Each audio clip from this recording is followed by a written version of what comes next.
నమస్తే welcome to our channel నేను Priya Kaushik. Game changer censor review blockbuster భారీ చిత్రాల దర్శకుడు శంకర్ దర్శకత్వంలో ప్రముఖ నిర్మాత దిల్ రాజు శ్రీ వెంకటేశ్వర క్రియేషన్స్ పతాకంపై అత్యంత ప్రతిష్టాత్మకంగా గేమ్ చేంజర్ చిత్రాన్ని నిర్మించారు. Mega power star Ram Charan ద్విపాత్రాభినయం ఈ సినిమాకు హైలైట్ గా నిలవబోతోంది. ప్రపంచవ్యాప్తంగా 12,000కు పైగా థియేటర్లలో జనవరి 10వ తేదీన ప్రేక్షకుల ముందుకి రాబోతోంది. ఈ సినిమాకు సంబంధించిన ట్రైలర్ విడుదల మంచి వ్యూస్ తో దూసుకుపోతోంది. సెన్సార్ బోర్డ్ గేమ్ చేంజర్ కు యూ/ఏ సర్టిఫికెట్ ఇచ్చింది. కియారా అద్వానీ, అంజలి, ఎస్జే సూర్య, శ్రీకాంత్, జయరాం తదితరులు నటించారు. తమన్ సంగీతాన్ని అందించారు. ఈ సినిమాను వీక్షించిన సెన్సార్ బోర్డ్ సభ్యులు సినిమా ఇంటర్వెల్ వరకు ముందు వచ్చే ట్రైన్ ఎపిసోడ్ చూసి షాక్ అయ్యారంట. అప్పటి వరకు సినిమా మొదటి భాగం అంతా ఒక ఎత్తైతే 20 నిమిషాల నుండి ఉండే ఆ సన్నివేశం మరో ఎత్తు అని వ్యాఖ్యానించారు. ఇది చాలా అద్భుతంగా వచ్చినట్లుగా తెలుస్తోంది.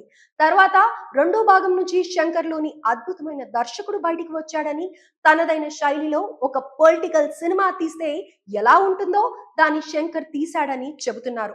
సినిమా విడుదల తర్వాత థియేటర్లలో శంకర్ శైలిని ప్రేక్షకులు చూస్తారన్నారు. అప్పన్న పాత్ర రంగ ప్రవేశంతో సినిమా మొత్తం మారిపోతుంది. నటన పరంగా కూడా రామ్ చరణ్ కు మంచి పేరు వస్తుంది అని అన్నారు. సమకాలీన రాజకీయ అంశాలపై సినిమాను శంకర్ బాగా రూపొందించాడని కొనియాడుతూ ఉన్నారు. ఈ సినిమాను చూసిన చిరంజీవి దిల్ రాజుకు ఫోన్ చేసి సంక్రాంతికి గట్టిగా కొడుతున్నామని అభిమానులకు చెప్పమని సూచించారు.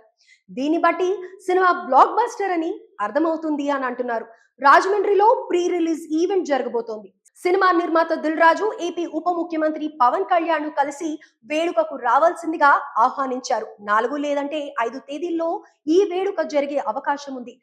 ఎస్జే సూర్య నటన, శ్రీకాంత్ నటన, అంజలి నటన చాలా బాగా ఆకట్టుకుంటాయి అంటున్నారు. Mega power star Ram Charan ఖాతాలో మరో బ్లాక్ బస్టర్ పడినట్లేనని సెన్సార్ రిపోర్టుగా ఉంది. తెలుగు, తమిళం, కన్నడం, మలయాళం, హిందీ భాషల్లో విడుదల కాబోతోంది.